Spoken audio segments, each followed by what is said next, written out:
নিবি আমার নিবি আমি যাবো ওর সাথে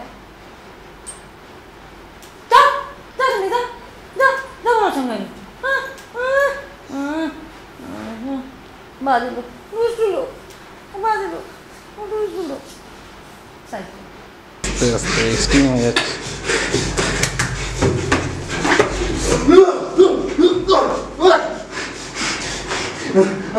আমি বাবা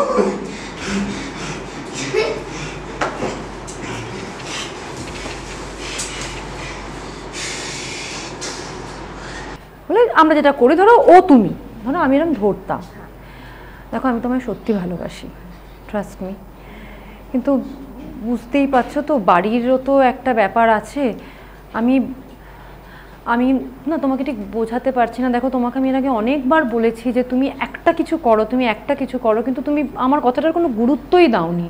আমার বাবা মা চাইছে যে আমি এমন একটা কোথাও বিয়ে করি যেখানে আমি ভালোভাবে লাইফস্টাইলটা লিড করতে পারবো। পরবর্তীকালে শিখে তারপরে আমরা এটাকে প্রফেশন হিসেবে নিই, টাকা কিন্তু তখন এমনি পেছনে দেবো। নিজের বল নিজেকে সামলাতে হবে, অন্যের কোটে দিলে খেলা হবে না।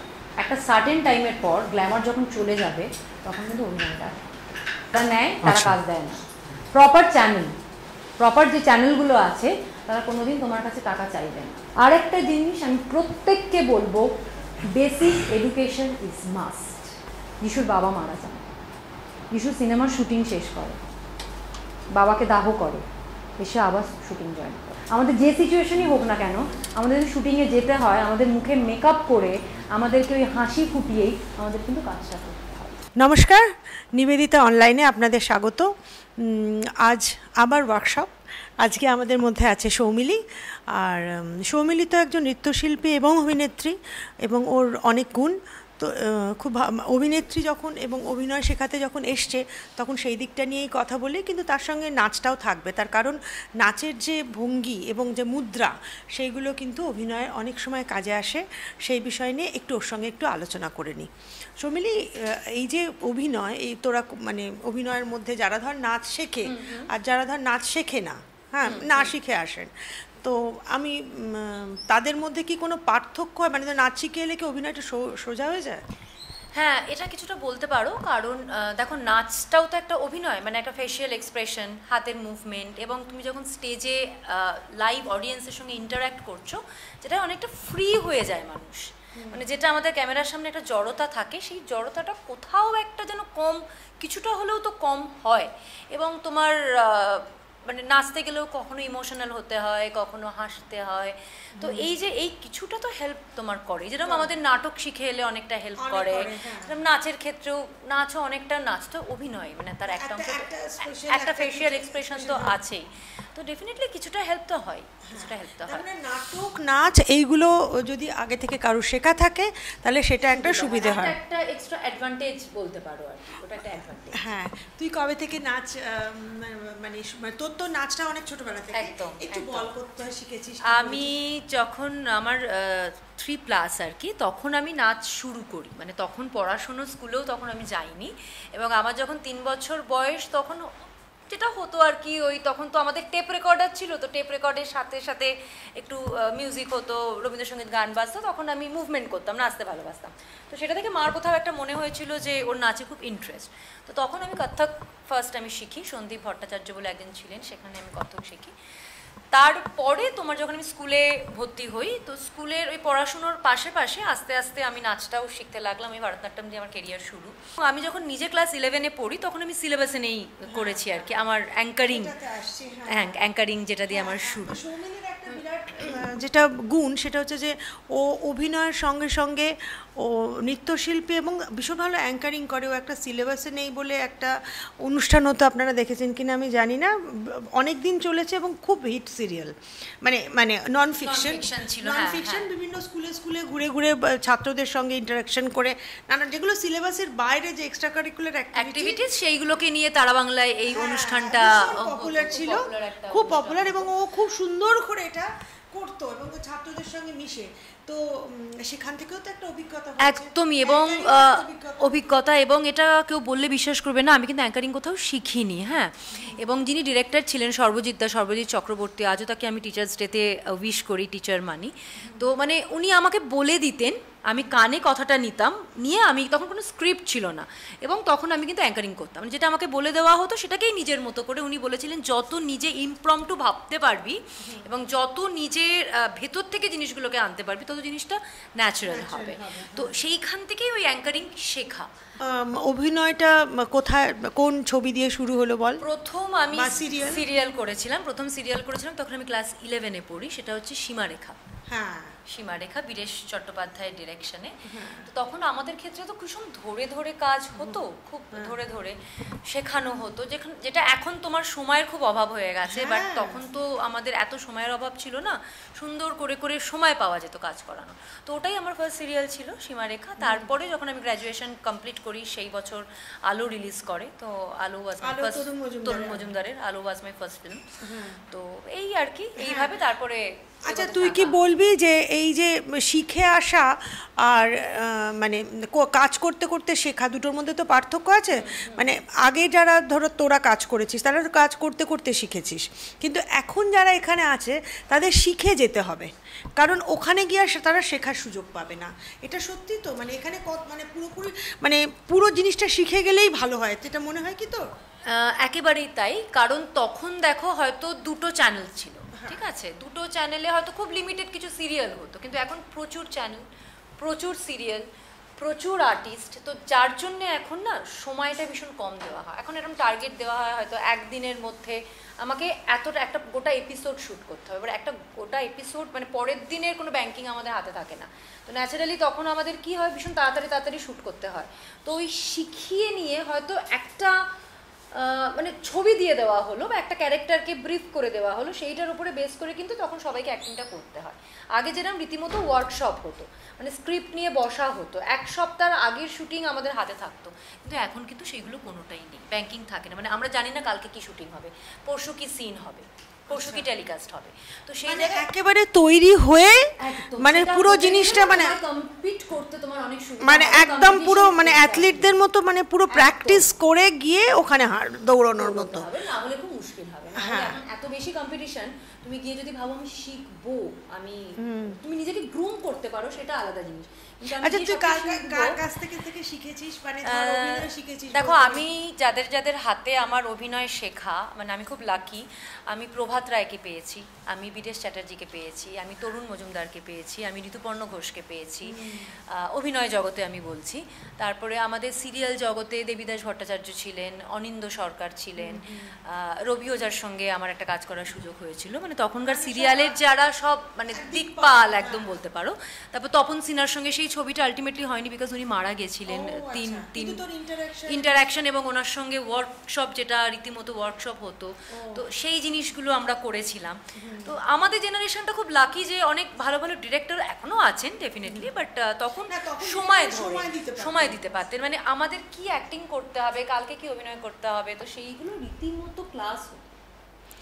তাহলে আমরা এরপরে তোমাদের সঙ্গে তো সৌমিলি ওয়ার্কশপ করবে, সেটা তোমরা তো ওর সঙ্গে ইন্টারাক্ট করবে, তার মাঝে মাঝে আমরা একটু কথা বলবো, সেই কথাগুলো আমিও থাকছি। তাহলে আমি একটু এখান থেকে প্রস্থান করি, এবার তুই তাহলে এখানে কি কারোর অভিজ্ঞতা আছে? আচ্ছা, প্রত্যেকের একটুখানি ইন্ট্রোডাকশন গুলো একটু নিয়ে নি। আমি এদিক থেকে শুরু করি, পুচকে গুলোকে দিয়ে। তোমার কি নাম বলো? দেবাংশু দত্ত। কোন ক্লাস? আমার ক্লাস 5।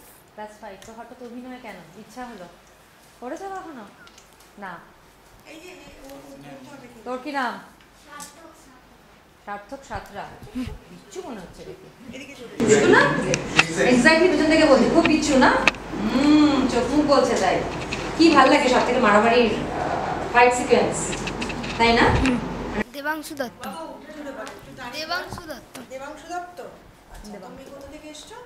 আমি রবীন্দ্রনগর থেকে, বেহালা থেকে। আমার নাম হচ্ছে দেবারুণ রায়, আমি রানাঘাট থেকে এসেছি। আমার নাম রিঙ্কু বাড়ুই, আমি আসছি টলিগঞ্জ থেকে। নমস্কার, আমার নাম গৌরব দত্ত, আমি রানাঘাট নদিয়া থেকে এসেছি। নমস্কার, আমার নাম সঞ্জয়, আমি আসাম থেকে এসেছি। আমি এখানে কাজ। নমস্কার ম্যাম, আমি এসেছি দমদম ক্যান্টনমেন্ট থেকে। আমার একটু অভিজ্ঞতা আছে, সেটা হচ্ছে আকাশ বাংলা চ্যানেলে আমি একটা সিরিয়াল মানে সাইড রোল করেছি। আচ্ছা, নমস্কার, আমি পুরুলিয়া থেকে এসেছি। কোথা থেকে? পুরুলিয়া থেকে। পুরুলিয়া থেকে? আরে বাবা, কি নাম? রঞ্জিত মুর্মু। আচ্ছা, নমস্কার, আমার নাম শুভেন্দু মজুমদার। নমস্কার, আমার নাম অভিজিৎ মণ্ডল, আমি দমদম থেকে এসেছি। আমি আদিত্য নারায়ণ রায়, আমার বাড়ি শীতলমড়ি। হাই ম্যাম, আমি একুশে চৌধুরী। আমি আমার অভিজ্ঞতা বলতে একটু আধটু আমি যাত্রা করেছি 2 বছর, আর তাছাড়া আমি এখন সিরিয়ালস করেছি। হ্যালো ম্যাম, আমার নাম লীনা চন্দ্র, আমি সোনারপুর থেকে এসেছি। অ্যাক্টিংটা আগে কখনো করিনি, কিন্তু অ্যাক্টিংটা আমার ছোটোবেলা থেকে আমার ভালোবাসা। নমস্কার, আমি সায়নী দলুই, বাগনান থেকে আসছি। Ma'am hello ma'am, Partha Ghosh আমার নাম, আমি গড়িয়া থেকে আসছি। আমি এখানকার একজন অভিনয় ব্যাচের একজন ছাত্র। আমার নাম রুদ্ররূপ দত্ত, আমি ডাইরেকশন নিয়ে এখানে পড়ছি। তো যেটা বেসিক অভিনয়ের জন্য যেটা লাগে, প্রথমে একটা জিনিস সবাইকে মাথায় রাখতে হবে, অভিনয় কিন্তু ধৈর্য, পেশেন্স। হ্যাঁ, এমন নয় যে আমি আজকে গেলাম, আজকে আমি একটা অডিশন দিলাম, আমার হলো না, মানে আই এম বিগ ফেলিওর, মানে আমার কিছু হবে, এটা একদমই ভাবার কিচ্ছু নেই। কারণ এরকম অনেক বড় বড় এক্সাম্পল আছে যারা প্রথমে স্টুডিওতে গেছিলেন, যাদেরকে স্টুডিও থেকে বার করে দেওয়া হয়েছে এবং পরবর্তীকালে তারা মহানায়ক, সুপারস্টার যাই বলি না কেন সেটা হয়েছে। তো সেই ক্ষেত্রে সবার আগে যেটা মাথায় রাখতে হবে, আমাদের ধৈর্যটা মাথায় রাখতে হবে, মানে পেশেন্স। হ্যাঁ, আমাদের যখনই কোনো কাজ করতে যাব সেটা দরকার। আর একটা হচ্ছে লজ্জা, ঘৃণা, ভয়, 3 থাকতে নয়, এই 3টে কিন্তু রাখা যাবে না, একদম নয়। আর একটা আইডিয়া সবাইকে সেট করতে হবে, সেটা হচ্ছে যে আমি যখনই অভিনয় করতে যাব, ওই যে আমাকে দেখতে ভীষণ গ্ল্যামারাস লাগবে, আমাকে দেখতে ভীষণ ভালো লাগবে, বা আমি প্রচুর টাকা ইনকাম করব, এইটা নয়। অভিনয়টাকে ভালোবেসে যেতে হবে। আমরা যেমন যে কোনো প্রফেশনই, যেরকম আমরা আমাদের বাড়ির মানুষজনকে ভালোবাসি, হ্যাঁ, সেরকমই বন্ধুবান্ধবদের ভালোবাসি। সেই যে ভালোবাসাটা, সেটা অভিনয়ের প্রতি যে যত্ন, যে ভালোবাসা, সেটাকে ভালোবেসে আমি করব, সেইটা নিয়ে যদি আমরা এগোতে পারি, তাহলে কিন্তু প্রপারলি অ্যাক্টিংটা করা যায়, শেখা যায়। এবং যেটা আমরা বলি যে এটা আমরা পরবর্তীকালে শিখে তারপরে আমরা এটাকে প্রফেশন হিসেবে নিই, টাকা কিন্তু তখন এমনি পেছনে দৌড়বে, টাকার পিছনে কেউ দৌড়বে না। আগে অভিনয়ের পিছনে দৌড়বে, কাজের পিছনে দৌড়বে, টাকা আপসেই তখন তার পিছনে যাবে। সেই জন্য কাজটাকে কীভাবে ভালোভাবে শিখতে হবে, এটা আমাদের সবাইকে মাথায় রাখতে হবে, 1 নম্বর। আচ্ছা, আরও যে কিছু কিছু জিনিসগুলো আছে অভিনয়ের, যেরকম সময়, টাইমটাতে ভীষণ পাংচুয়াল হতে হবে, যেটা আমরা বলে থাকি আমাদের ইন্ডাস্ট্রিতে যেরকম বেসিক্যালি থাকে একটা কল টাইম। যেমন অফিসের ক্ষেত্রে থাকে, স্কুলের ক্ষেত্রে থাকে, কলেজের ক্ষেত্রে থাকে, একটা নির্দিষ্ট টাইমে ঢুকতে হয়। এরকম ব্যাপার নয় যে ঠিক আছে 4টায় ডাকলো, আমরা তো 4:30টায় গেলেই হলো, এরকম নয়। পাংচুয়াল হতে হবে, জিনিসটাকে গুরুত্ব দিতে হবে যে আমাদের সবাইকে টাইমে ঢুকতে হবে, টাইমে পৌঁছতে হবে এবং টাইমে কাজ করতে হবে।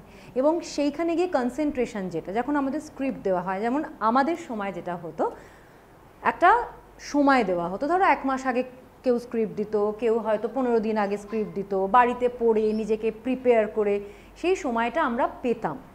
কিন্তু এখন যেটা হয়েছে, আমরা সব ক্ষেত্রেই দেখেছি ভীষণ কম্পিটিশন আমাদের সবার মধ্যে, সেটা আমরা সকলেই জানি, সেটা সমস্ত ক্ষেত্রে, সেটা চাকরি বাকরির ক্ষেত্রে হোক, অভিনয়ের ক্ষেত্রে হোক, কি যে কোনো কালচারাল প্রফেশনে হোক, যে কোনো, মানে সব কটা ডোমেনেই এই জিনিসগুলো রয়েছে।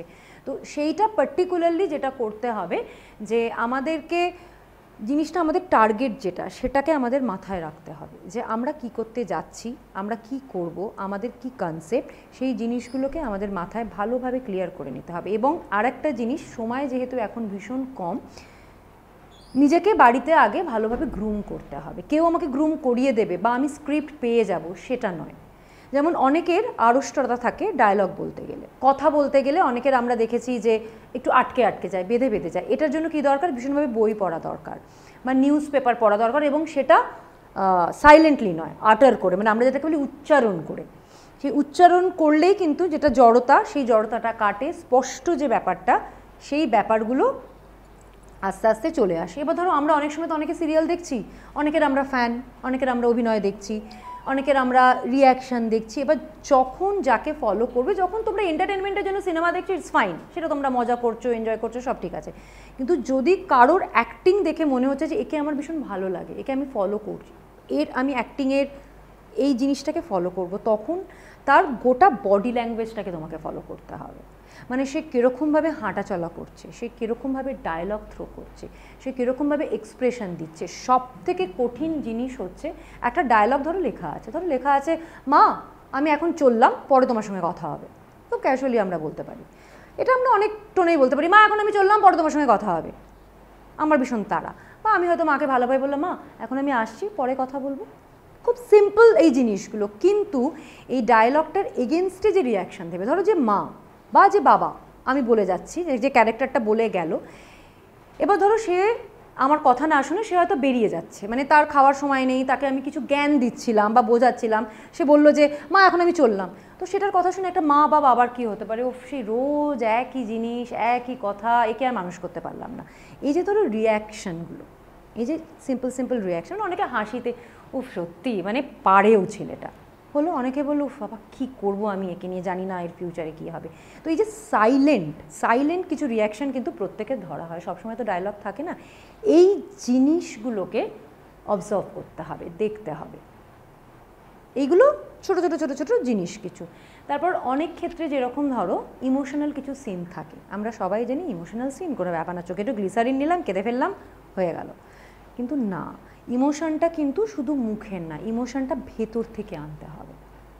আমাদের প্রত্যেকের জীবনেই কিছু না কিছু তো দুঃখ কষ্ট থাকে, হ্যাঁ থাকে তো, বাবা মা বকেছে, প্রেমে কেউ বিফল হয়েছি, কেউ বাড়িতে ঝগড়া করি, তো বিভিন্ন তো কারণ থাকে। যখন কোনো দুঃখের সিন করবে, এটা আমাকে একজন বড় পরিচালক বলেছিলেন, তরুণ মজুমদার, যখন কোনো দুঃখের সিন করবেন তখন না তোমার জীবনের যদি কোনো ঘটনা যদি থাকে তাহলে সেইটাকে মাথায় রাখতে হবে, কনসেন্ট্রেট করতে হবে। যখন তুমি স্ক্রিপ্টটা পড়ছো তখন চারপাশে কে হাসছে, কে কথা বলছে, কে গল্প করছে না, চেষ্টা করবে ক্যারেক্টারটার মধ্যে ঢুকে যাওয়া, এবং যখন কান্নার সিনটা হবে সেই দুঃখের কোনো ইনসিডেন্ট মনে করা। প্রত্যেকটা মানুষেরই জীবনে তো এই জিনিস কিছু না কিছু তো মানুষের থাকে, তো সেই জিনিসটাকে রিয়েলাইজ করে, সেই জিনিসটাকে মনে করে বা রিকল করে চেষ্টা করবে চোখের জলটা আনা, যেটা আপসেই বেরিয়ে আসে, যেটাকে আমরা বলি ক্যারেক্টারের মধ্যে ঢুকে যাওয়া। এটা কিন্তু ভীষণভাবে প্রয়োজন, ক্যারেক্টারে সুইচ করা। ক্যারেক্টার তখন তোমাদের যা নাম বা তোমরা যা মানুষ সেটা কিন্তু নয়, তখন তোমরা একটা চরিত্র হয়ে উঠছো। তো এইটা যখন তোমরা রিহার্সাল করবে, যখন জিনিসটার মধ্যে ঢুকে যাবে, তখন দেখবে অটোমেটিক্যালি জিনিসগুলো চলে আসবে, এটা ভালো লাগা। এই যে আমরা এত দেখি না, কাজল শাহরুখ খান এত হাসছে, এত তারপরেই আবার যখন কাঁদছে, দেখবে ওরা যেরকম কমেডিটা করছে, যেরকম সিরিয়াস অ্যাক্টিং করছে, সেরকম যখন দুঃখের সিন হচ্ছে তখনও কিন্তু সেইগুলো তারা সেভাবেই করছে। তো যেটা প্রত্যেককে যে ক্যারেক্টারের মধ্যে ঢুকে যাবে তখন সব কিছু ভুলে যাবে। এবং যেটা এখন ভীষণ কিছু দেখেছি আমরা, এই জেনারেশনে কিছু মানুষ আছে প্রচণ্ড কনসেন্ট্রেট করে, কিছু মানুষ আছে ফোনে টুকুর না। যদি অভিনয়টাকে ভালোবাসি, যদি শিখতে চাই, তাহলে কিন্তু এই জিনিসগুলোকে করতে হবে। এগুলো হচ্ছে বেসিক জিনিস, এগুলোকে মাথায় রেখে এগোতে হবে, যেরকমভাবে আমরা পড়াশুনো করি। ঠিক আছে, এবার তোমাদেরকে আমি অন্য আরও কিছু বলবো, বাট তোমাদের যদি কোনো কোয়ারিজ থাকে, কিছু জিজ্ঞাসা থাকে, তোমরা জিজ্ঞেস করতে পারো। তোমাদের যাদের অভিজ্ঞতা হয়েছে, যদি কারোর কোনো কিছু প্রশ্ন থাকে, সেটা কিন্তু তোমরা আমাকে জিজ্ঞেস করতে পারো।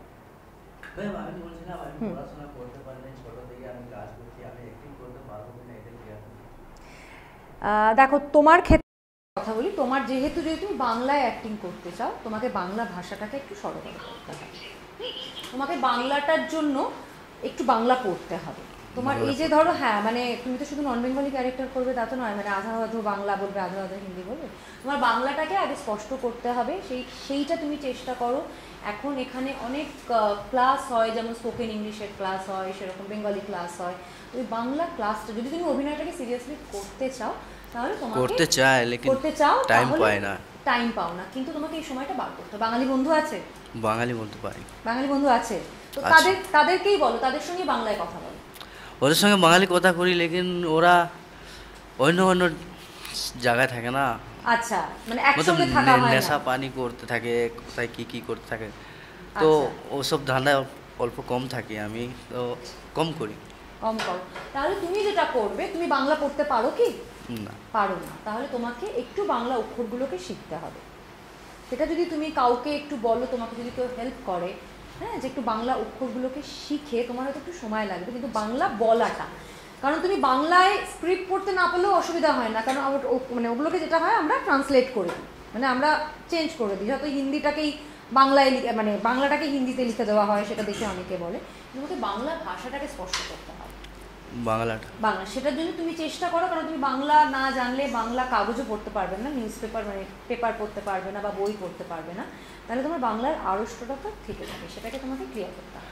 বাংলা কথা শিখলেই হয়ে যাবে কি? হ্যাঁ, বাংলাটাকে শিখতে হবে। বাংলা বলো, যত বলবে তুমি, যত বাংলায় সবার সঙ্গে কথা বলবে, তত জিনিসটা তোমার পক্ষে সুবিধা হবে। হ্যাঁ, আমি তো বাংলায় সবার সঙ্গে কথা করি, তো সেটাকে আগে তোমাকে পরিষ্কার করতে হবে বাংলা, তারপরে গিয়ে তুমি করতে পারবে, সেটা তোমার জন্য হেল্প হবে। এখন তোমার মতো চরিত্র যদি কিছু আসে, হয়তো অবাঙালি কেউ এরকম চরিত্র করছে, তাহলে সেটা ঠিক আছে, কিন্তু বাংলা চরিত্র করতে গেলে বাংলা। হ্যাঁ, আমাকে সবাই এদিকে দেখে বাঙালিও বলে, কে বিহারি কম বলে বিহারি। হ্যাঁ, তোমার চেহারা দেখলে হয়তো বোঝা যাচ্ছে না সেটা, কিন্তু তুমি যখন কথাটা বলছো তখন তোমাকে বাংলাটা শিখতে হবে। হ্যাঁ, তো সেটা তুমি আগে সবার আগে চেষ্টা করো বাংলাটাকে স্পষ্ট করা, হ্যাঁ, তারপরে গিয়ে তুমি তোমার অভিনয় করতে সুবিধা হবে। হ্যাঁ, চেষ্টা করছি। ম্যাডাম, আমার একটা কোশ্চেন আছে, সেটা হচ্ছে আমি রানাঘাট থেকে এসেছি। যখন কোনো অডিশনে মানুষ যাচ্ছে, এরকম তো আমরা ফেসবুকে বা বিভিন্ন জায়গায় অডিশন দেখতে পাই, তো সেক্ষেত্রে সেখানে তো সময়টা একটা ফ্যাক্টর, অল্প সময়ের মধ্যে সেখানে পারফর্ম করে দেখাতে হয়। তো কথাটা হচ্ছে অত অল্প সময়ের মধ্যে কোনো স্ক্রিপ্টকে ভালো করে বুঝে এক্সপ্রেশন অনুযায়ী সেইটা কিভাবে পারফর্ম করা যেতে পারে? ধরুন আমরা বিভিন্ন জায়গায় বিভিন্ন প্রোডাকশন হাউস থেকে আমরা দেখি যে অ্যাড দেয় যে এরকম ফ্রেশার চাই। আমি যদিও কখনো কোনো অডিশন দিইনি, কিন্তু আমার দেওয়ার খুব ইচ্ছা আছে। তো সেক্ষেত্রে প্রিপারেশনটা কিভাবে হবে? যখন অডিশন দিতে যাচ্ছে, তখন যে অডিশন নিচ্ছেন বা যিনি নিচ্ছেন তিনি তো ডিরেক্টর থাকছেন সামনে, তো সবার আগে না তাকে জিজ্ঞেস করে আপনি কিভাবে চাইছেন। আচ্ছা, সেটা আমরা যখন অডিশন নিই বা আমরাও যখন অডিশন দিই, আমাদেরও এখন অডিশন দিতে হয়, এমন নয় যে আমরা একটা জায়গায় পৌঁছে গেছি বা মানে আমাদের অডিশন দিতে হয় না, সেরকম নয়, প্রত্যেককেই অডিশন দিতে হয়। তো তোমার সামনে যিনি আছেন, যিনি তোমাকে স্ক্রিপ্টটা দিচ্ছেন, তাকে জিজ্ঞেস করবে যে আমি ডায়লগটা কিভাবে থ্রো করব। আচ্ছা, তিনি বলে দেবেন, একটা প্রেক্ষাপট সাজিয়ে দেবেন। ধরো তোমার একটা ক্যারেক্টার, তোমাকে একটা পার্টিকুলার ক্যারেক্টারের জন্য হয়তো অডিশনে ডেকেছেন, ধরো কারো ছেলের চরিত্র, তোমাকে বললো যে তুমি একটা ইয়াং ছেলে, তো তোমার কাছ থেকে আমি এরকম একটা অ্যাক্টিং আশা করছি।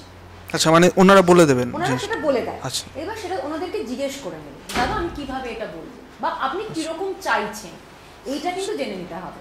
আচ্ছা, এটা একদম লজ্জা না পেয়ে, কারণ তাহলে তোমার কাছে জিনিসটা ক্লিয়ার হয়ে যাবে যে ওনারা কি চাইছেন। এবার ওনারা যেটা চাইছেন, ওনারা যদি বলেন তুমি অ্যাক্টিংটা একটু এরকমভাবে বলো বা একটু রেগে বলো, বা কেউ তোমায় ডাকছে তুমি সেটা শুনছো, কীভাবে শুনবে, ওনারা একটা ব্রিফ দিয়ে দেবে, সেই ব্রিফটাকে তোমায় ফলো করতে হবে।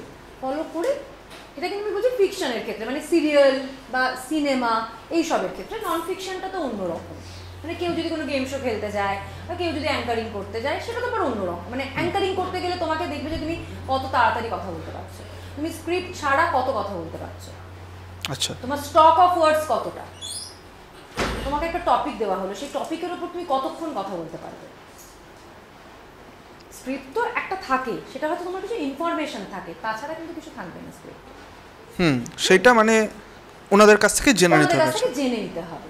এবার যখন কিভাবে অ্যাপ্রোচটা কিভাবে হবে? হ্যাঁ, অ্যাপ্রোচটা কিভাবে হবে, আর অডিশন যখন হয় তখন একটা ছোট্ট স্ক্রিপ্ট ওদের কাছে তৈরি থাকে। হ্যাঁ, সেটা থাকে ওদের কাছে, তোমাকে ওরা দিয়েই দেবে, দিয়ে বলবে যে এইটা তুমি কিভাবে আমার সামনে অ্যাক্ট করে দেখো। তখন সেটা জিজ্ঞাসা করে নিতে হবে, তখন তুমি জিজ্ঞেস করে নেবে যে এটা আপনারা কিরকম ভাবে চাইছেন।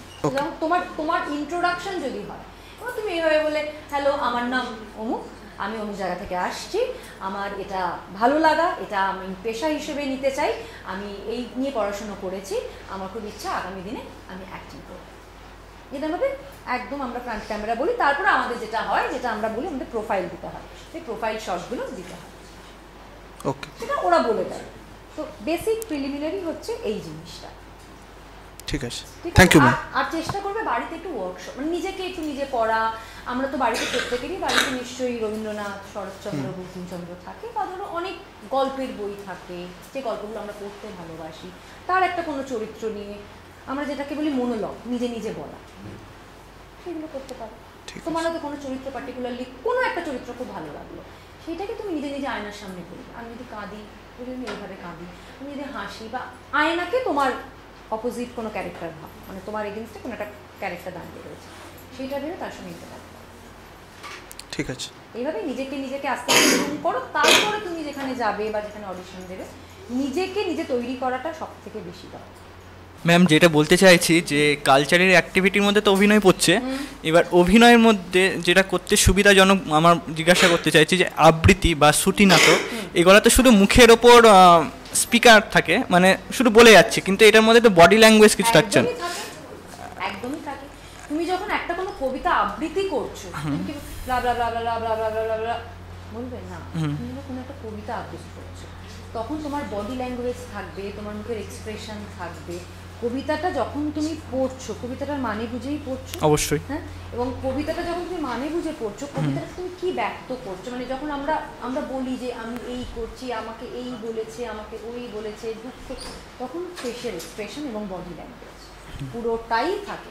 মানে এই যে তুমি শ্রুতি নাটকের কথা বললে, ধরো আমরা যখন সিনেমায় ডাবিং করি, সিনেমা তো হয় শুটিং, তখন আমরা একভাবে অ্যাক্টিং করেছি, এবং ডাবিংটা তো পরে হয়, সিনেমার ডাবিং পরে হয়, এবং সেখানে স্ক্রিনে আমাদের যে শুটিংটা আমরা করেছি সেইটা আমাদের ক্যারেক্টারগুলো যায়, আমাদের লিপ নাড়ানো দেখে সেই লিপটা মেলাতে হয়, এবং সেই লিপটা মেলাতে গেলে কিন্তু হুবহু তুমি যে অ্যাক্টিংটা করেছো ওই সময় শুটিংয়ের সময় সেই অ্যাক্টিংটা তোমাকে করতে হবে, তো তখন তোমাকে কিন্তু ওই বডি ল্যাঙ্গুয়েজই দিতে হবে। তুমি শ্রুতি নাটক বলো, তুমি মানে কবিতা আবৃত্তি বলো, যেটাই করবে না কেন বডি ল্যাঙ্গুয়েজটা ভীষণ ভীষণ ভালো। ধন্যবাদ।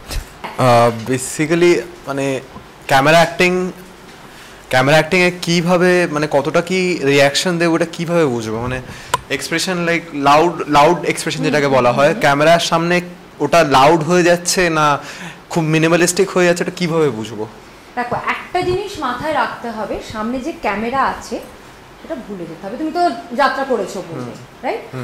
তো যাত্রা বরাবরই একটু লাউড হয় কারণ আমরা সেখানে অডিয়েন্স প্রচুর থাকে, জায়গাটা এরিয়াটা অনেক বড় হয়, বাট স্ক্রিনটা তো ছোট, স্ক্রিনের একটা যেটা তোমাকে মাপতে হবে, মানে তুমি যদি স্টেজে এইখান অবধি যাও বা এই দিক অবধি যাও, কিন্তু তুমি মানে স্ক্রিন যখনই তুমি টিভিতে পড়ে যাচ্ছ তোমার লক হয়ে যাবে এবং তোমার মুভমেন্টটা রেস্ট্রিক্টেড হয়ে যাবে, মানে তুমি ধরো এতটা যাচ্ছ কিংবা ধরো এতটা যাচ্ছ, তো সেই ক্ষেত্রে তোমাকে আগে দেখতে হবে তোমার ক্যারেক্টারটা কি, সিচুয়েশনটা কি। হ্যাঁ, লাউড অ্যাক্টিং মানে যাত্রার মতো যে লাউড অ্যাক্টিং, যদিও আমার মনে হয় যাত্রাটা এখন কিন্তু অতটা লাউড বোধহয় হয় না, যেটা আগে মাইকের উপর ডিপেন্ড করে, কারণ এখন তো মাইকগুলো উপর থেকে সমস্ত দেওয়া থাকে। তো নর্মাল টিভি অ্যাক্টিং এ নর্মাল যেরকম এই আমি তুমি কথা বলছি আমরা এরকমই কথা বলি, আচ্ছা টিভিতে, মানে ধরো আমি তোমাকে জিজ্ঞেস করলাম হ্যাঁ রে তুই কি করছিলি এতক্ষণ, যে তোর এত দেরি হলো এখানে আসতে, যাত্রা হলে আমরা কি বলতাম তুই কি করছিলি এতক্ষণ, যে তোর এখানে এতক্ষণ লাগলো আসতে, টিভিতে আমরা এটা বলি না, আমরা নর্মাল বলি তুই কি করছিলি রে ভাই এতক্ষণ, সবাই আমরা এসে গেছি তোর এতক্ষণ লাগলো এখানে আসতে, একদম নর্মাল। মানে তোমাকে ভুলে যেতে হবে তুমি টিভির সামনে দাঁড়িয়ে আছো, এক। দ্বিতীয়ত যখন তুমি অভিনয়ে যাবে, আমি জানি এটা বলা খুব সহজ, করাটা খুব কঠিন, কিন্তু করতে হবে, তোমার অপোজিটে যত বড়ই আর্টিস্ট থাকুন না কেন তখন কিন্তু সে তোমার কো আর্টিস্ট, কারণ তুমি যদি তাকে দেখে নার্ভাস হয়ে যাও কোনোদিন অভিনয়টা করতে হবে।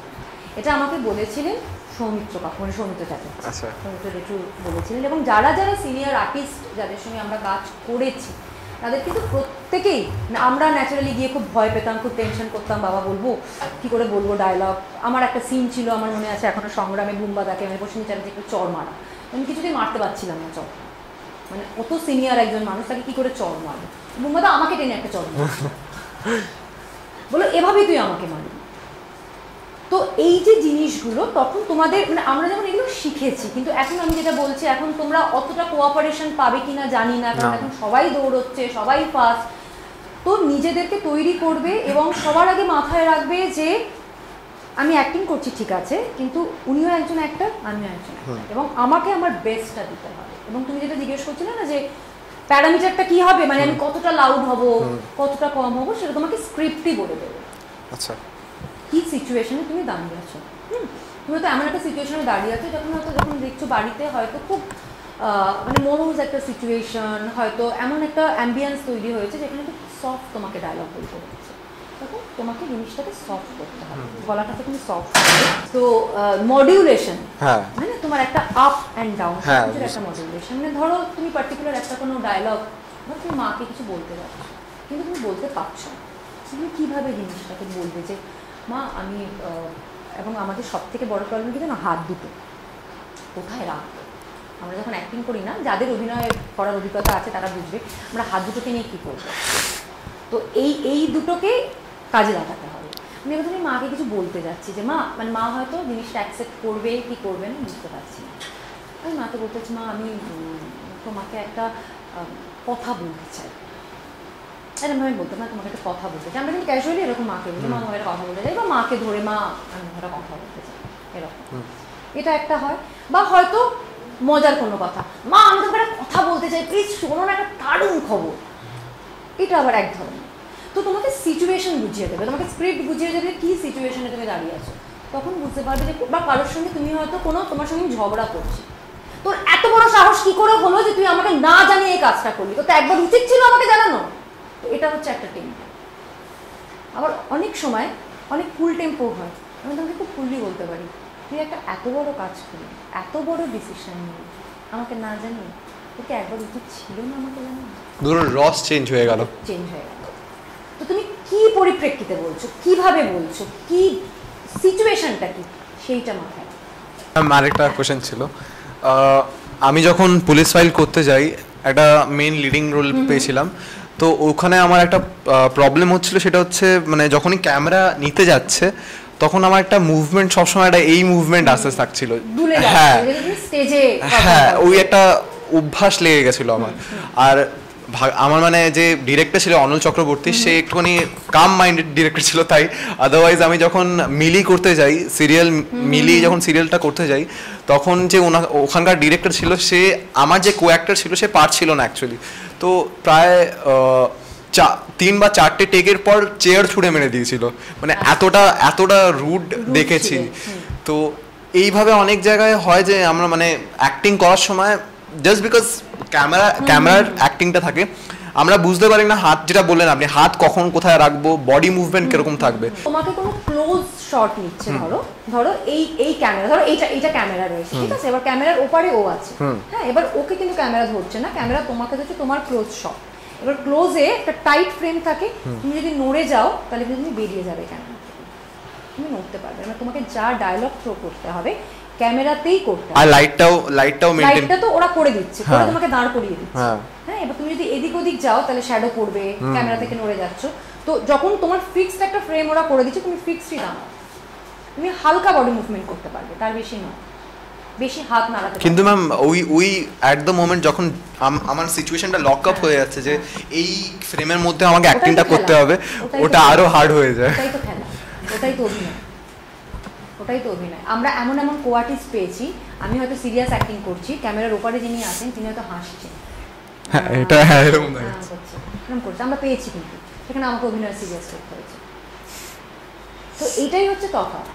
এখন পাবে না, এখনকার মানুষ তাও অনেক কোঅপারেট করে, না এখন করে, এখনো করে। হ্যাঁ, তো এই জিনিসটা এখন তোমাকে সিরিয়াসলি করতে হবে, নিজের বল নিজেকে সামলাতে হবে, অন্যের কোটে দিলে খেলা হবে না, ঠিক আছে? তো ম্যাম এটা বাড়িতে কোনো প্র্যাকটিস আছে? এই বাড়িতে মানে ধরো তুমি একটা আয়নার তো একটা নির্দিষ্ট ফ্রেম আছে, আয়নাটা তো একটা পার্টিকুলার মেজারমেন্ট আছে, আয়নাটার সামনে তুমি আয়নাটাকে ধরে নাও একটা ক্যামেরা, এবার তুমি যখন আয়নার সামনে দাঁড়িয়ে করবে তখন তুমি এই হাতটা দেখবে তো বেরিয়ে যাচ্ছে, এটা দেখবে বেরিয়ে যাচ্ছে, তখন তোমাকে কি করতে হবে, ওই সেম অ্যাক্টিংটাই করতে হবে, তুমি তো হাত ছোট করে করবে। মানে ধরো আমি যদি বলি তুই তো আমাকে এইভাবে কথাটা বললি, এভাবে না বললেও তো পারতিস, ছোটোভাবে দাঁড়িয়ে। যখন তোমার বড় ফ্রেম আছে তখন তুমি এভাবে বলতে পারো, তুই যে আমাকে এইভাবে কথাটা বললি, এভাবে তো না বললেও হতো। ম্যাম ওটা তো কন্টিনিউটি শর্টস থাকবে না? কন্টিনিউ থাকবে, কিন্তু ওরা যখন করবে তখন তো হাফ বাস যাবে, আচ্ছা এতটা যাবে, তোমার হাত করবে, ওরা ঠিক মিলিয়ে নেবে, সেইটা ওরা ঠিক বলে দেবে। আচ্ছা, তুমি যেটা নিয়ে টেনশন করছো, ধরো একটা কন্টিনিউটি সিন, মানে এটা তোমার মাস্টারে গেছে, তারপর তোমাকে ক্লোজে নেবে, তোমার ক্লোজে যখন নেবে এতটাই নেবে, ওরা বলেই দেবে এরপরে কিন্তু ক্লোজ যাবে, তখন তোমার এই এক্সপ্রেশনটা এটাকে তুমি এতটা করবে, অল্প করবে, মানে এই আঙুলটা জাস্ট দেখাতে হবে যাতে অল্প করবে, অল্প ভাবে সেটা মিলিয়ে দেবে, সেটা ওদের দায়িত্ব, ওরা মিলিয়ে দেবে। তোমার যখন টাইট যাবে তুমি হাত পা বেশি নাড়াতেও পারবে।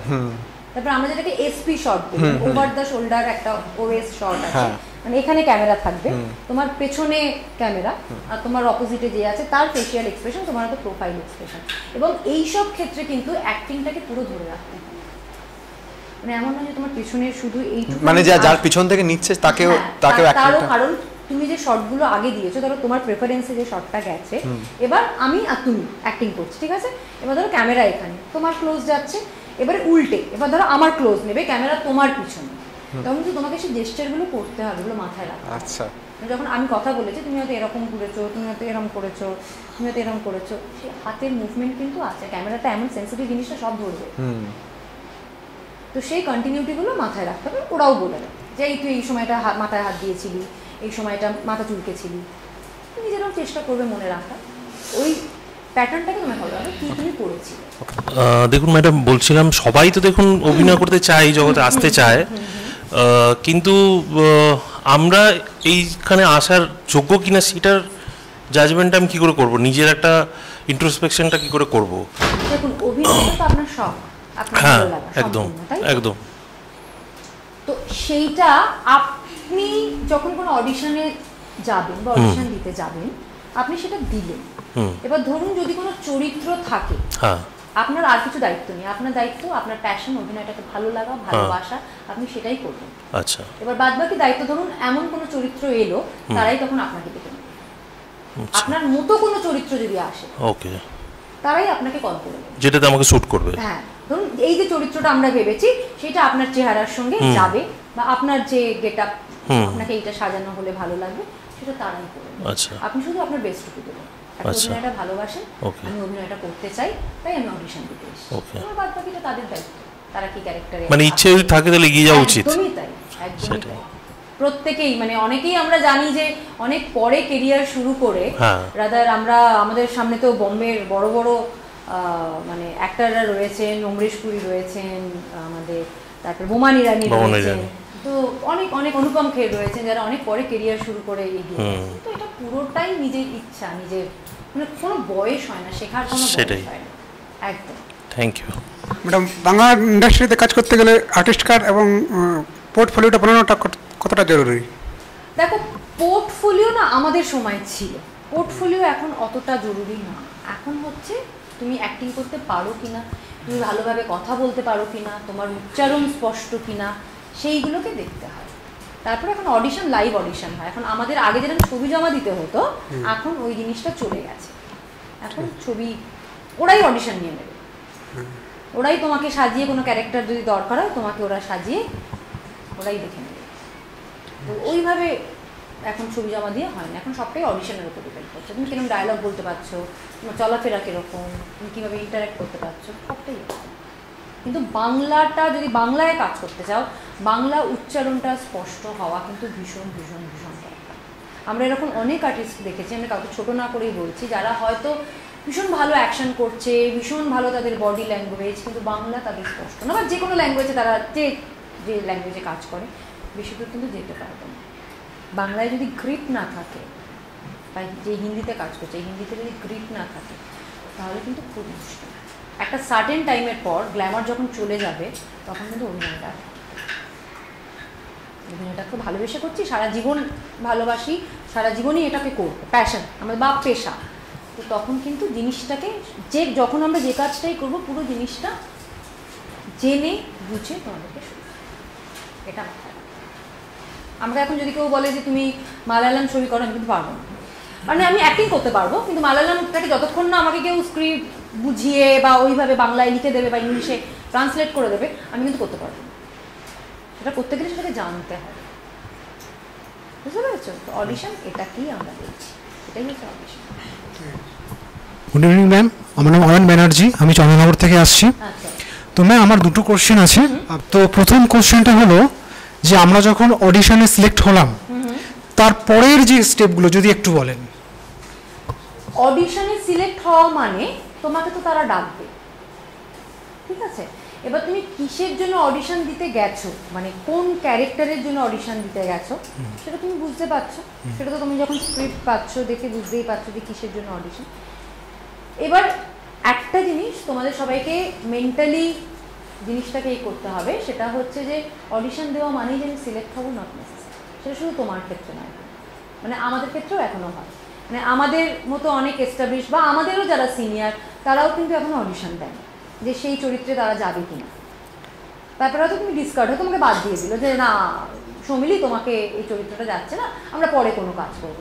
তো সেই জায়গাটাতে ভেঙে পড়বে না, কিন্তু তুমি তোমার মাথায় এটা ঘোরাবে যে তোমার কেন হলো না, মানে তোমার লুকের সাথে গেল না, সেটা আলাদা। মানে ধরো আমি তোমাকে ভাবছি আমি রাজা কৃষ্ণচন্দ্রের চরিত্র তোমায় নিব, তো তোমার লুকের সঙ্গে যদি সেটা না যায়, সেটা না নিলাম, সেটা আলাদা কথা। কিন্তু যদি তোমার অভিনয়ের জন্য তোমাকে কেউ বাদ দেয়, তখন তোমাকে মানে ভাবতে হবে তুমি হেরে যাবে, মানে হেরে গেলাম সেটা নয়, আমার অভিনয়ের লুপহোলটা কোথায়, মানে আমি কেন পারলাম না, তাহলে আমি চেষ্টা করি আমার নেগেটিভ পয়েন্টটা কোথায়। আচ্ছা, হ্যাঁ, মানে ক্রিটিসাইজিং যখন হবে, যত ক্রিটিসাইজ তুমি হবে ক্রিটিসাইজ, তত তুমি জানবে তুমি ভালো করছো। সবসময় নিজেকে করে না সেলফ স্যাটিসফ্যাকশন আনে না, ও আমি তো আজকে দারুণ অ্যাক্টিং করলাম, না, হ্যাঁ ঠিক আছে করেছি, ডিরেক্টর বলেছে ভালো, আমাকে আরো ভালো করতে হবে। আচ্ছা, তো ম্যাম আমি বলতে চাইছি এখানে কি টাকা পয়সার কোনো জায়গা আছে? না, মানে যেখানে টাকা পয়সা চাইবে অডিশন দিতে গেলে যাবে। আচ্ছা, অডিশনে কোনো টাকা পয়সা কিছু হয় না। মানে শুনেছিলাম যে লুক টেস্টের জন্য নাকি টাকা পয়সা নেয়, সেসব যারা নেয় তারা কাজ দেয় না। প্রপার চ্যানেল, প্রপার যে চ্যানেলগুলো আছে তারা কোনোদিন তোমার কাছে টাকা চাইবে না। অডিশন যখন তুমি দিতে যাবে, তোমাকে স্ক্রিপ্ট দেবে, তোমাকে মেকআপ করবে, তোমাকে পার্টিকুলার ক্যারেক্টার বোঝাবে, বুঝিয়ে তোমাকে অডিশন দেবে। আচ্ছা, চ্যানেল কোনোদিন টাকা চায় না। আর বলছি ম্যাম, বাড়িতে আমরা কিভাবে অ্যাক্টিংটা প্র্যাকটিস করতে পারি? তখনও তুমি আসলে আমি ওদেরকে বলছিলাম, সেটা হচ্ছে প্রথম কথা হচ্ছে উচ্চারণ স্পষ্ট করা। আমরা নর্মাল যেরকমভাবে কথা বলি সেই উচ্চারণটাকে স্পষ্ট করার জন্য একটু জোরে জোরে তুমি গল্পের বই পড়তে পারো, পেপার পড়তে পারো, সেটা বাংলায় বাংলা, ইংলিশ সবগুলোই পড়তে পারো। এবং আমাদের কাছে রবীন্দ্রনাথ ঠাকুরের নাটক রয়েছে, বঙ্কিমচন্দ্র চট্টোপাধ্যায়, শরৎচন্দ্র চট্টোপাধ্যায়, বা আজকালকার দিনের যে অনেকের নাটকের বই আছে, গল্প রয়েছে, গল্পের যে চরিত্রগুলো ধরো থাকে, সেই বইগুলো পড়ে তোমার যদি কোনো চরিত্র ভালো লাগে, তো সেই চরিত্রটাকে নিজের মতো ন্যারেট করো, আয়নার সামনে নিজে অ্যাক্টিং করো। বা তোমার সিনেমার পার্টিকুলার ধরো কোনো একটা ছবি, কোনো একটা সিনেমা, ধরো সিনেমার বাংলার কোনো হিরো বা হিন্দির কোনো হিরো, কারোর কোনো অ্যাক্টিং বা কোনো পার্টিকুলার কোনো সিনেমার একটা জিনিস ভালো লাগলো, সেই পোর্শনটাকে তুলে নাও, তুলে সেই ডায়লগটাই বলো। মানে হিন্দিতে তো তোমার হিন্দি বলতে হবে, বাংলা হলে তোমার সুবিধা হবে, তো সেটাকে তুমি করো। আচ্ছা, করে নিজে, যেটাকে আমরা বলি যে সলিলগ, মানে নিজে নিজে আমরা কথা বলছি, নিজে নিজে আমরা অ্যাক্টিং করছি, সেটা করো। যেটা আমরা তুমি একটা বন্ধুর সঙ্গে কথা বলো বা মার সঙ্গে কথা বলো, সেটা কোনো ক্যারেক্টারকে না রেখে তুমি ধরে নাও সাপোজ কোনো একটা ক্যারেক্টার তোমার সামনে আছে, তবে তুমি কথা বলো, নিজেকে প্র্যাকটিস করো। ঠিক আছে, সিরিয়াল তো দেখো বা সিনেমা তো দেখো, টিভি তো দেখছো, তোমার মনে হলো পার্টিকুলার কোনো একটা সিন, হ্যাঁ বাহ এই সিনটা তো বেশ ভালো, এটা তো করা যায়, তখন তোমার গার্লফ্রেন্ডের সঙ্গে কোনো একটা সিন, বা তোমার বন্ধুর সঙ্গে কোনো একটা সিন, বা তোমার মায়ের সঙ্গে কোনো একটা সিন, তারপর তুমি নিজে নিজে সেটা করো, নিজেই বানাও, নিজে ধরো ডায়লগ তৈরি করি, মানে নিজের মতো আমরা যেরকম বাড়িতে কথা বলি, সেই অ্যাকশনগুলো দেখো। আমি যদি কাঁদি তাহলে আমাকে কিরকম লাগবে দেখতে, আমি যদি চিন্তা করি তাহলে আমাকে কিরকম লাগবে দেখতে, আমি যদি রেগে যাই তাহলে আমাকে আমার এক্সপ্রেশনটা কেমন হবে। সবসময় এই জায়গাটা হচ্ছে ভীষণ ভীষণ ভীষণ, সেটা স্টেজ হোক, সেটা থিয়েটার হোক, মানে সেটা নাটক হোক, সেটা যাত্রা হোক, সেটা ফিল্ম হোক, সেটা সিরিয়াল হোক, ফেশিয়াল এক্সপ্রেশনটা ভীষণ ভীষণ দরকার। আর সব থেকে এক্সপ্রেসিভ যেটা আমাদের প্রয়োজন এক্সপ্রেস করার জন্য, সেটা হচ্ছে আমাদের চোখ। আমাদের চোখ কথা বলবে, আমরা কি বলছি আমাদের চোখ কথা বলবে, আমি কি আপনাকে বলতে চাইছি, আমি আপনার দিকে, মানে আমি হয়তো হতে পারি আমি ওর দিকে এরমভাবে তাকিয়ে আছি, দেখো চোখ বলবে, মুখেরও দরকার হবে না, তুমি ওদেরকে মিষ্টি করে তাকিয়ে আছি, বলছিস তো ঠিক আছে বল, চোখ বলবে, আমি কাঁদবো, আমি তোমার দিকে তাকিয়ে কাঁদবো, আমি কারোর দিকে তাকাবো, কিন্তু সাইলেন্টলি তাকাবো, শুনছি আমার ভিতরে কষ্টটা ফিরিয়ে আসে, এই ভেতরে যে ফিল করা, মানে আমি যখন তোমাকে ধরো বলছি করতে পারলি, এটা করতে পারলি আমার সঙ্গে, কী দোষ করেছিলাম আমি তো কোনো অন্যায় করিনি, তোর সঙ্গে তোকে ভালোবেসেই তো আমি বন্ধু হিসেবে তোকে বলতে চেয়েছি, কিন্তু নিয়ে না। এটা যখন তুমি ভেতর থেকে বলবে না, তোমার অটোমেটিক্যালি একটা ইমোশন, একটা চোখে জল বেরিয়ে আসবে, তো আমাকে ফিল করতে হবে, একটা সিচুয়েশন ফিল করতে হবে। এখনো মস্তানের রোল করছে, আমার সঙ্গে চ্যালেঞ্জ নিবি না, এমন মারবো না দেখেছিস, হ্যাঁ শেষ করে দেবো তোকে, এটাও হবে। আবার যখন তোমাকে নিজেকে এমনভাবে তৈরি করতে হবে, তুমি ওপরেও অভিনয় করতে পারো, নিচেও মাঝে মাঝে অভিনয় করতে, নিচেও অভিনয় করতে পারো। আমরা কাজের লোকেরও সিন করতে পারবো, আমরা কোনো সফিস্টিকেটেড বাড়ির মেয়েও করতে পারবো, কোনো গুন্ডাও করতে পারবো, আবার কোনো প্রতিবাদী চরিত্র করতে পারবো। তো এই হচ্ছে মডুলেশন। একটা মানুষ, অভিনয়ের একটা সুবিধা হচ্ছে একটা মানুষ নিজেকে ভীষণভাবে ভাঙতে পারে। আর আমাদের একটা সুবিধা হচ্ছে আমাদের প্রত্যেকের ছোটোবেলায় এক একজনের এক একটা ইচ্ছা থাকে, কারোর ইচ্ছা থাকে ডাক্তার হব, কারোর ইচ্ছা থাকে পাইলট হব, কারোর ইচ্ছা থাকে অ্যাক্টর হব, কারোর ইচ্ছা থাকে লয়ার হব। এটা এমন একটা পেশা, সবই অধিকার, সব করা যায়, সবটাই তুমি পেয়ে বাড়ির বউও হলাম, নির্যাতিতা মারধরও খেলাম, আবার ভীষণ প্রতিবাদী চরিত্রও হলাম, তো সব কিছু পারি। কেন? আর একটা জিনিস আমি প্রত্যেককে বলবো, বেসিক এডুকেশন ইজ মাস্ট। পড়াশুনো কিন্তু ভীষণ ভীষণ ভীষণ গুরুত্বপূর্ণ। ভুলে যাও করিনা কাপুর কি করেছে, ভুলে যাও অমুক কি পাস। আজকের যুগে দাঁড়িয়ে, আজকের জেনারেশন অভিনয় করতে গেলে, যে কোনো কাজ করতে গেলে এই জায়গাটা যদি খালি থাকে না, বেশি দূর কেউ যেতে পারবে না। কম্পিটিশনের যুগ, পড়াশুনোটা কিন্তু প্রত্যেককে শিখতে হবে।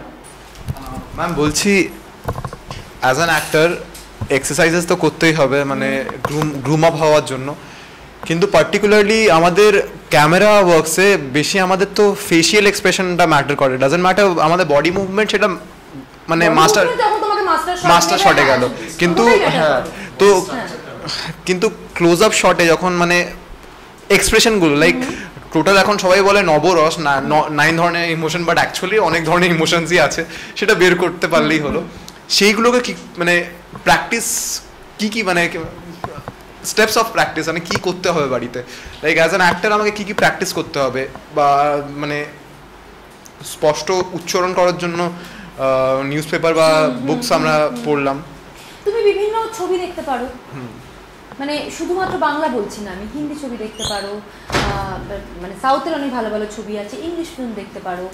দেখলে না তুমি এই যে ভ্যারিয়েশনগুলো, মানে যখন মার্ডার মিস্ট্রি, মার্ডার করতে গেলে ম্যাক্সিমাম ওটাই দেখি, হ্যাঁ মার্ডার মিস্ট্রি আমারও ভীষণ পছন্দের আর কি মার্ডার মিস্ট্রি। তো এই কিরকম ফেশিয়াল এক্সপ্রেশন থাকে, একটা রোমান্টিক মুভি করতে গেলে কিরকম এক্সপ্রেশন থাকে। আর ম্যাম আপনি যেটা বলছিলেন মানে রিকল করতে হবে কোনো একটা সিচুয়েশনকে, একটা ইমোশনাল সিন করছি, সেখানে সিচুয়েশনটা আমাকে রিকল করতে হবে, এমন কোনো একটা সিন গেল এখানে সাইকোপ্যাথ হতে হবে, কোনো আজ যদি সাইকোপ্যাথকে দেখি না দেখুনি, তো এটাই তো অভিনয়। মানে ধরো আমাকে যদি কেউ বললো পাগল, হ্যাঁ ঠিক আছে, আমাকে কেউ বললো পাগল,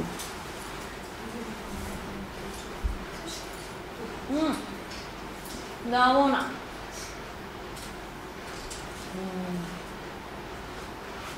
নিবি আমার নিবি, আমি যাবো ওর সাথে,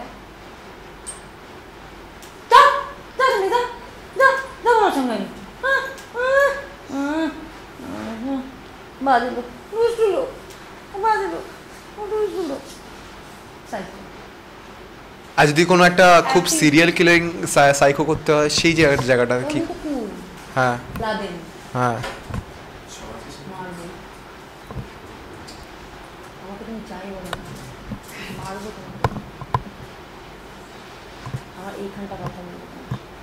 চোখ, এইসব ম্যাটারে চোখটা বেশি। কি করবো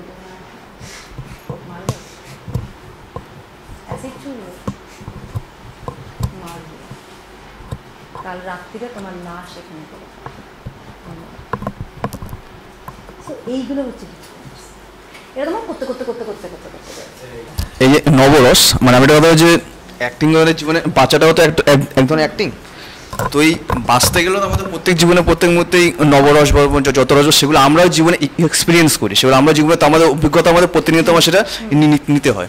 তো সেই সময় আমাদের মুখে অনেক ছোটো থেকে অনেক বড় মানে ন্যূনতম যে অভিব্যক্তিগুলো আমাদের মুখে কিন্তু ফুটে ওঠে, বাট আমরা সেগুলো কোনো খেয়াল করি না। তো আপনি এটা বললেন যে মোর ইমোশন এবং লেস এক্সপ্রেশন, বিশেষ করে যেটা ক্যামেরার সামনে, যে ক্যামেরার সামনে একটু সবসময় প্রতিনিয়ত অ্যাক্টিং করো, বেশি লাউড হয়েও না, অনেক কিছু মাথায় রেখে অ্যাক্টিং করতে। এবং ক্যামেরার সবচেয়ে গুণ হচ্ছে ক্যামেরা ছোট থেকে ছোট এক্সপ্রেশনগুলো ক্যাচ করতে পারে, যেগুলো আমাদের চোখে হট করে আমরা সেগুলো ক্যাচ করতে পারি না। তো সেই ক্ষেত্রে আমরা যে রিয়েল এক্সপ্রেশন যেগুলো, মানে আমি অ্যাক্টিং করবো না, আমি সিনটাকে আমি বাঁচবো, ঠিক আছে, আমি সিনটাকে বাঁচবো, আমি সিনটা কোনো অভিনয় করবো না। সেই বাঁচতে গেলে আমাকে যে পদ্ধতিটা মানে অবলম্বন করতে হবে, বা যে নবরসের যে ওই রসটাকে যে আমাকে ওই মুহূর্তে ওই সিনটাতে বাঁচতে হবে, সেইটা কি করে করবো? সেটা হচ্ছে তোমার স্ক্রিপ্ট না পড়লে তুমি বুঝতে পারবে না। তুমি ধরো স্ক্রিপ্টটা পড়ছো, তোমার ডায়লগ, তোমার পরের যে ডায়লগ, তার তোমার পরের আর্টিস্টের যে ডায়লগ, আর একজন যে ধরো ক্যারেক্টার রয়েছে তার যে ডায়লগ, সেই সমস্ত ডায়লগগুলোর মাঝে মাঝে না বাই এক একটা এক্সপ্রেশন, আমরা বাই এক্সপ্রেশন বলি, সেইটা তুমি সিচুয়েশন অনুযায়ী, স্ক্রিপ্ট অনুযায়ী, মানে ধরো দুজন ছেলে, দুজন বন্ধু কথা বলছে, ধরো তোমাকে ওরা পাত্তাও দিচ্ছে না, তোমার তো কোনো ডায়লগই নেই, কিন্তু তোমার শুধু এক্সপ্রেশন আছে, হ্যাঁ, তখন তুমি কী করবে? ও পাত্তা দিচ্ছিস না।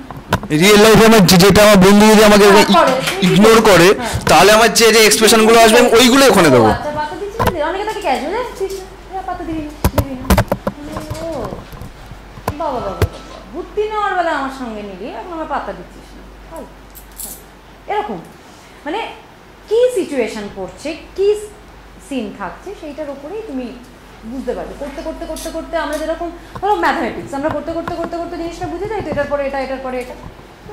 আর একটা কথা ম্যাডাম, মানে যখন আমার যখন মাথায় থাকছে আমি একটা শুটিং করছি বা আমি একটা সিন করছি, তখন যে ইমোশনটা মানে একবার একটা কাট বললো মানে আমি ওখানে টপ হয়ে গেলাম। আর রিয়েল লাইফে তো আমাকে কাট বলার কেউ নেই, কোনো অ্যাকশন বলার কেউ নেই, ইমোশনটা ক্যারিড আউট হয়ে যায়। তো ওইটা যদি ওইটা মাঝে মাঝে যদি প্র্যাকটিস করতে হতো মাঝে, আই থিঙ্ক ওটার একটা ছাপ আই থিঙ্ক শুটিংয়ের সময় পড়ে যায়।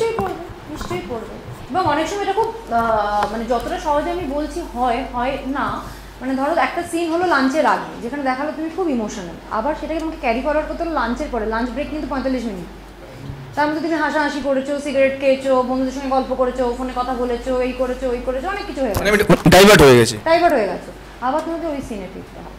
এবার যখনই সিনে ফিরবে তখনই চরিত্রে ফিরবে, এটাই হচ্ছে অভিনয়, এটাই হচ্ছে পেশেন্স, এটা হচ্ছে অ্যাকচুয়ালি, এটাই হচ্ছে অ্যাক্টিং, এটাই হচ্ছে concentration. Okay ma'am, thank you. প্রবল জ্বর, তার নিয়ে অ্যাক্টিং করতে হবে। আমি আজকে এখানে দাঁড়িয়ে আছি, আমার বাবা মারা গেছেন, হ্যাঁ, কিন্তু আমার এটা শ্বশুরমশাই মারা গেছেন, আমার বাবা থেকে কিছু কম নয়, আমার এখন অসুখ চলছে, কিন্তু যেহেতু এটা আমার কমিটমেন্ট, আমাকে এখানে আসতেই হবে। আমি না করলে, এই যে তোমরা যারা যারা এখানে আসবে বলেছো আজকে ধরো, তো তারা তো আসতে, তাদের তো ডেটটা ফিক্স, আমি যদি এর থেকে পিছিয়ে যেতাম হতো না, ক্লাসটা নষ্ট।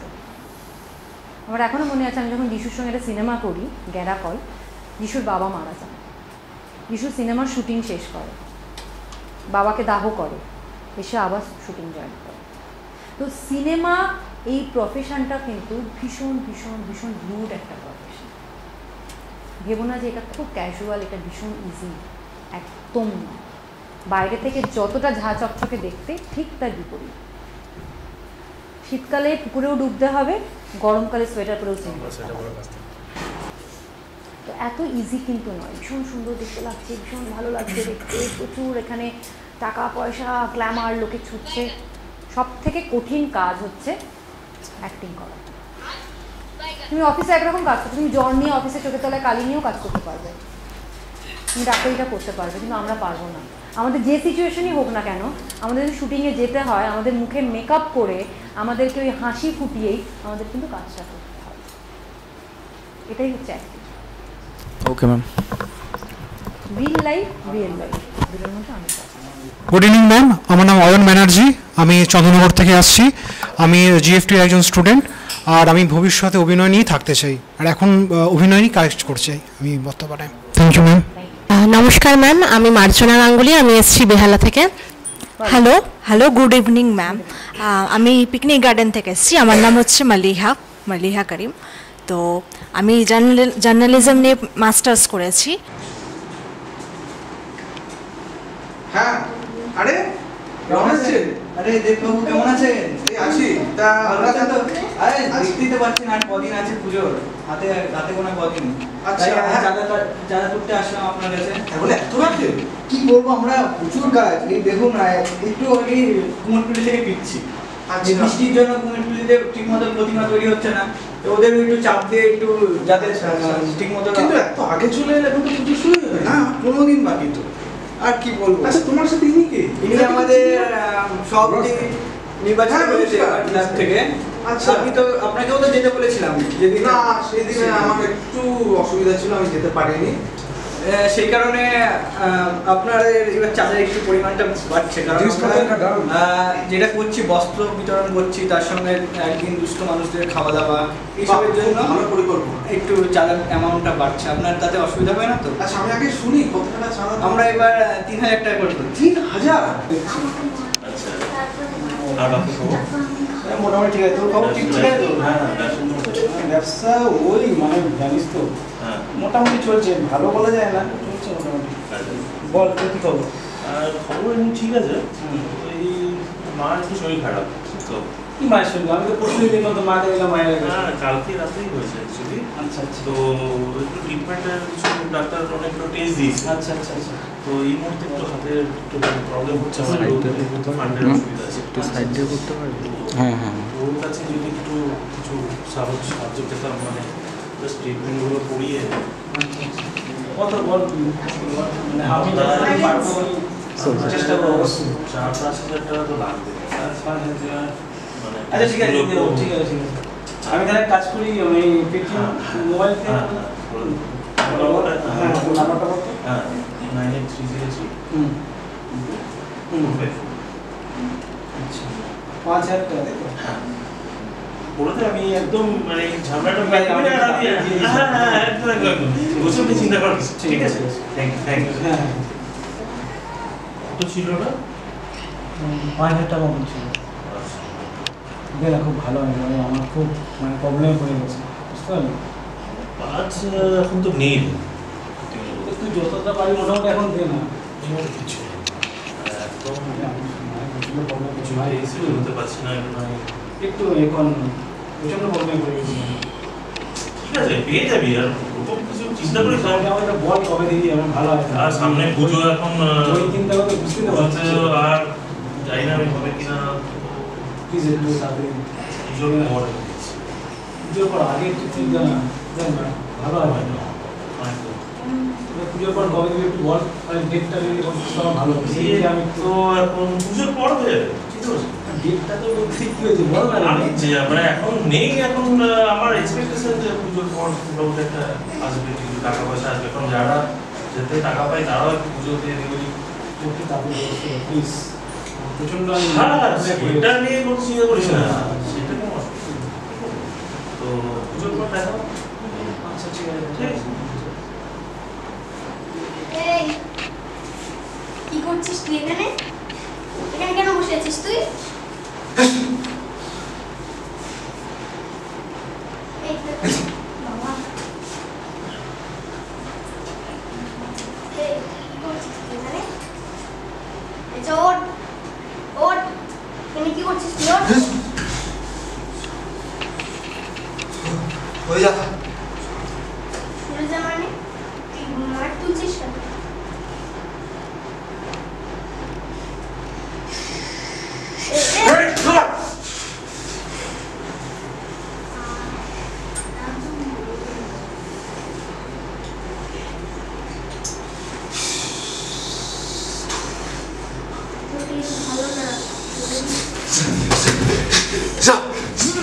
আরে আমার আস্তে আস্তে স্টিম হয়ে যাচ্ছে।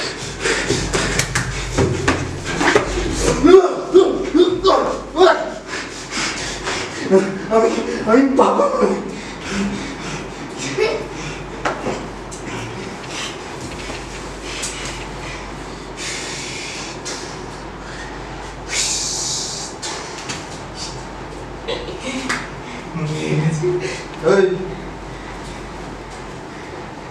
এখানে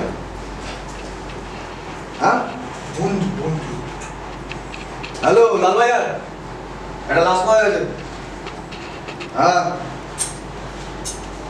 না না আমি পাশ দিয়ে সাইকেল করতে যাচ্ছিলাম, দেখলাম বন্ধু বন্ধু একটা মালকেও পেয়েছি। হ্যাঁ তাড়াতাড়ি একটা ফোর্স পাঠা, আর সঙ্গে একটা অ্যাম্বুলেন্স। আর লোকেশনটা হচ্ছে তোমার আমাদের এখানে মুড়োখালি। হ্যাঁ তাড়াতাড়ি। এই ওটাকে বন্ধু বন্ধু, মুখে রক্ত, শরীরে রক্ত, আর তো হাতে রক্ত, দেখে বন্ধু বন্ধু। হ্যাঁ কি শ্বাস নেই তো, প্রাণ নেই তো? খেয়েছে খেয়েছে খেলছে পাগল করছো কে না হাতে রক্ত এখানে মেয়েটার শ্বাস প্রশ্বাসগুলো বন্ধ হয়ে গেছে, তুমি এখানে বন্ধু বন্ধ করছো? কি হলো? হ্যাঁ তাড়াতাড়ি পাঠাও, আমি স্পটে আছি। আমাকে পাগল করেছে। তোর কোনো আধার কার্ড আছে? তোর কোনো ভোটার কার্ড আছে? হ্যাঁ দেখি হ্যাঁ রাস্তার মধ্যে নাকি আটকে পাচ্ছ? একটা বাচ্চা মেয়ে গেলে এখন তোমার হাতে খুন, সারা শরীরে এখানে রক্ত। দেখ এদিকে এক্ষুনি ফোর্স যাবো, কিন্তু একটু চ্যান করা নিয়ে যাবো। চল চল চল চল চল চল চল।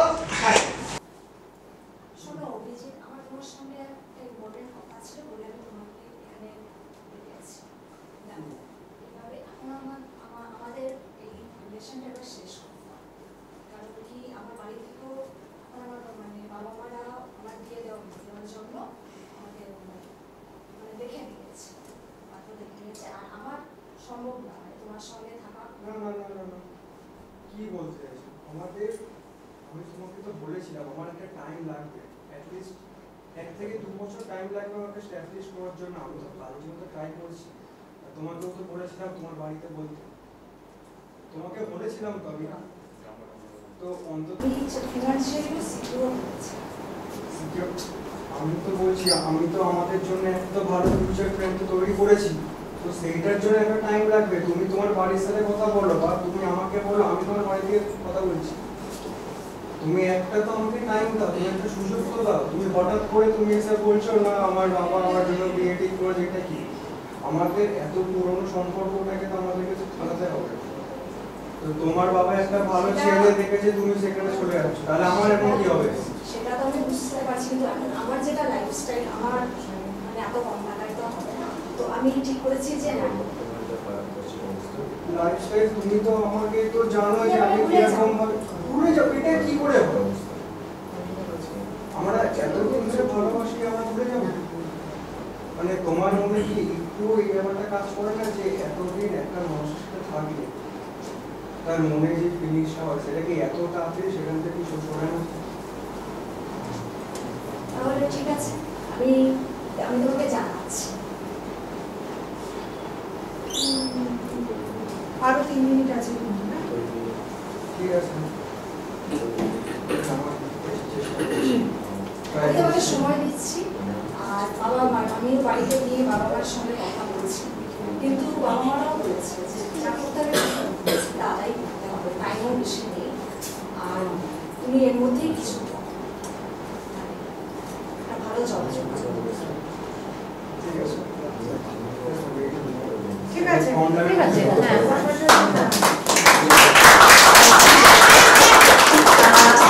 যেটা আমি বলতে চাই, তোমার নামটা একটু বলো। মালিহা। যখন তুমি ওর কাছে অ্যাপ্রোচ করছো না, তুমি দাঁড়াও এখানে, তুমি যখন ওর কাছে অ্যাপ্রোচ করছো, তুমি তোকে ভালোবাসো, তুমি তো ওকে ভালোবাসো, তাই তো? এবার যখন তুমি ওকে বলছো, কোথাও একটা তো তোমার, একটু আসতে প্লিজ, কোথাও একটা তো তোমার মনে একটা কষ্ট রয়েছে, কষ্টটা রয়েছে তো, মানে সেইটা তোমার মধ্যে তুমি তো ক্যাজুয়ালি মানে বললে আর কি, না না তুমি ওকে বলছো দেখো তোমাকে একটা কথা আমার বলার ছিল, মানে ও সেটা এক্সপেক্ট করেনি, ঠিক আছে? এবার যখন তুমি অ্যাওয়ে থাকবে, এটা তো অ্যাক্টিং কিন্তু রিয়েল, রাইট? তো তুমি একটু অ্যাওয়ে বলে দেখো তোমাকে একটা কথা আমার বলার ছিল, আমি জানি না কিভাবে বলবো, বাট বলে আমরা যেটা করি, ধরো আমি এরকম ধরতাম, দেখো আমি তোমায় সত্যি ভালোবাসি, ট্রাস্ট মি, কিন্তু বুঝতেই পারছো তো বাড়িরও তো একটা ব্যাপার আছে, আমি না তোমাকে ঠিক বোঝাতে পারছি না। দেখো তোমাকে আমি এর আগে অনেকবার বলেছি যে তুমি একটা কিছু করো, কিন্তু তুমি আমার কথাটার কোনো গুরুত্বই দাওনি। আমার বাবা মা চাইছে যে আমি এমন একটা কোথাও বিয়ে করি যেখানে আমি ভালোভাবে লাইফস্টাইলটা লিড করতে পারবো, তোমার জেস্চারটা এরকম, আমি ভালোভাবে লাইফস্টাইলটা লিড করতে পারবো। ও যখন তোমাকে কাউন্টার করছে, মানে ও ধরো আমাকে বললো, তার মানে আমাদের রিলেশনশিপটা কিছুই না, তুমি বলো এটা? তার মানে কি আমাদের রিলেশনশিপটা কিছুই না? না না, আমি সেটা একবারও মিন করতে চাইনি, আমি সেটা একবারও বলতে চাইনি, কিন্তু তুমি একটু বোঝার চেষ্টা করো। দেখো আমি যেভাবে বড় হয়েছি, আমি যেভাবে মানুষ হয়েছি, তাতে তাতে তুমি যে ইনকামটা করো তাতে আমার আমার হবে না। তুমি একটু বোঝো জিনিসটা। ঠিক আছে, আমি আমার দিক থেকে আমি ট্রাই করছি, আমি দেখছি আমি কি করতে পারি। দেখো আমি জানি না আমার বাবা মা কি করবেন, আমার বাবা মা আদেও রাজি হবেন কি না, বাট আমি চেষ্টা করবো বাবা মাকে কনভিন্স করার। বাট প্লিজ তুমি একটু একটু দেখো, আমিও চাই তোমার সঙ্গে একসঙ্গে থাকতে, প্লিজ। আমি চেষ্টা করছি আমার বাবা মাকে বোঝানোর, কিন্তু তুমিও চেষ্টা করো অ্যাজ আর্লি অ্যাজ পসিবল, কিছু একটা করো।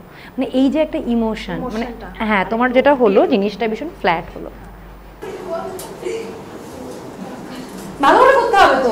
দাদারা কি সুন্দর বললো দেখে না, দাদা না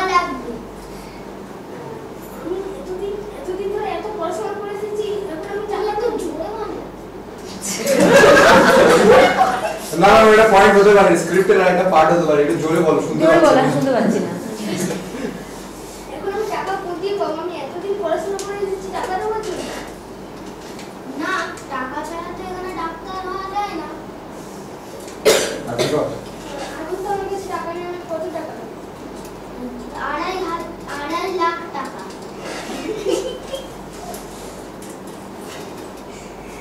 হাসলে হবে না, সিরিয়াসলি করতে হবে বেটা, সিরিয়াসলি করো। তাহলে যান পরের জন হয়ে গেছে।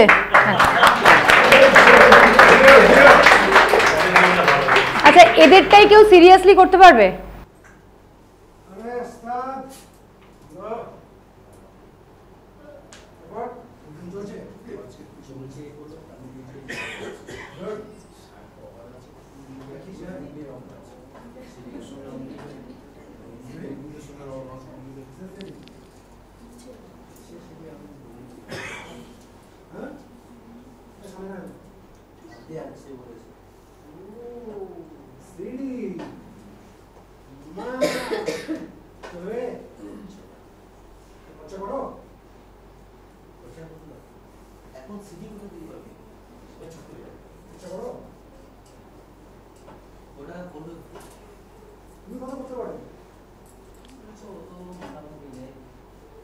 ঠিক আছে, এটা তো দেবো সন্ধ্যাবেলা চাই পার্টি বলবে। ঠিক আছে, দেখা হচ্ছে। ঠিক আছে, চেষ্টা করেছে বাবা। আর এই যে এখানে লেখা আছে নিবেদিতা অনলাইন, ওটা আমারই চ্যানেল। আমার দীর্ঘদিনের একটা সাংবাদিকতার একটা ইতিহাস আছে, সেটার পরে আমি এই চ্যানেলটা শুরু করেছি এবং আস্তে আস্তে চেষ্টা করছি এটাকে বাড়িয়ে এগিয়ে নিয়ে যাওয়ার। তো এটা আমার Nivedita online, George Telegraph and Sunny প্রোডাকশনসের উদ্যোগে এই ওয়ার্কশপটা হলো, যেটা সৌমিলি এতক্ষণ আপনাদের সঙ্গে এইটা জয়েন করলেন। আর একটা ব্যাপার হচ্ছে এই পুরো ভিডিওটা, মানে আপনারা যে যা করলেন সেটা আপনারা দেখতে পাবেন এই নিবেদিতা অনলাইনেই, কিছুদিনের মধ্যেই সেটা আসবে। আপনারা সবাই নিবেদিতা অনলাইন দেখলে এটা দেখতে পাবেন। আর একটা কথা হলো, এই যে জর্জ টেলিগ্রাফ, এরা তো অনেক কিছু শেখায়, হ্যাঁ ভেরিয়াস জিনিস শেখায়, তার মধ্যে অভিনয়টাও একটা। অভিনয়, তারপরে চিত্র পরিচালনা, এরকম অনেক কিছু শেখায়। তো এই সমস্ত জিনিসগুলো শেখার জন্যও কিন্তু এই জর্জ টেলিগ্রাফকে আপনারা মানে এখন এসছেন ওয়ার্কশপে, কিন্তু এদের এমনি ক্লাসও হয় তোমরা সবাই। হ্যাঁ, যদি ওখানে এখানে ক্লাস হয়, ফলে এখানে এসেও শেখা যায়। এই ওয়ার্কশপের সঙ্গে সঙ্গে নানা ক্লাসও হয়, মানে ফিল্ম সংক্রান্ত, সেগুলো খোঁজখবর নিয়ে নিলে আরও উপকার পাবেন। তাহলে আজকে এখানেই শেষ করি। সৌমিলি কি একদম ভীষণ ভালো লাগলো, ওদের সঙ্গে ইন্টারঅ্যাক্ট করে খুব ভালো লাগলো। এবং যেটা বলছিলাম, এখনকার জেনারেশন ভীষণ ভীষণ ট্যালেন্টেড, শুধু একটু নিজেদেরকে তৈরি করতে হবে, একটু গ্রুম করতে হবে, বাড়িতে দেখে, বাড়িতে একটু পড়াশুনো করে। আমার মনে হয় তাহলে তোমাদের সবার কাছে না জিনিসটা অনেক বেশি সহজ হয়ে যাবে। আদারওয়াইজ মানে এইটুখানি সময়ের মধ্যে তোমরা যে পারফরমেন্সগুলো আমাকে দেখালে, যেমন ওর মধ্যে আমি 2-3টে জিনিস দেখলাম, ও খুব ভালো, প্রত্যেকে মানে যারা যারা করেছো প্রত্যেকেই ভীষণ, ও একদম নতুন, প্রথমবারই ও ট্রাই করলো, খুব ক্যাজুয়াল লেগেছে। আপনারাও সবাই মানে যেটা করলে, কিছুই না, যত জিনিসটাকে পলিশ করবেন তত, মানে যেটা আমরা বলি রেওয়াজ করা, তত জিনিসটাকে ভালো হবে। অভিনয়টাকে ভালোবাসুন, ভালোবেসে আসুন, ধৈর্য রাখুন, এবং তাড়াহুড়ো কিন্তু কিচ্ছু নেই। পেশেন্স, ধৈর্য, প্রত্যেককেই বলছি ধৈর্য, সবাই এটাকে মাথায় রেখে এটাকে রেসপেক্ট করে, ওই কাজ করতে হবে, অভিনয় করতে হবে, গ্ল্যামার, সেটা না, ভালোবেসে, যেরকম আমরা কাজ করি ভালোবেসে প্রত্যেকে সেটাকে ভালোবাসুন। আমার মনে হয় প্রত্যেকের মধ্যেই ট্যালেন্ট রয়েছে, সেই ট্যালেন্টটাকে আর একটু ব্রাশ আপ করতে হবে, করলেই সবাই একদম ঠিকঠাক। ঠিক আছে, সবাই খুব ভালো থাকো। সৌমিলি বিশ্বাসের এই অভিনয়ের ওয়ার্কশপটির উপস্থাপনায় George Telegraph film and television institute, Sunny productions এবং নিবেদিতা অনলাইন ইউটিউব চ্যানেল।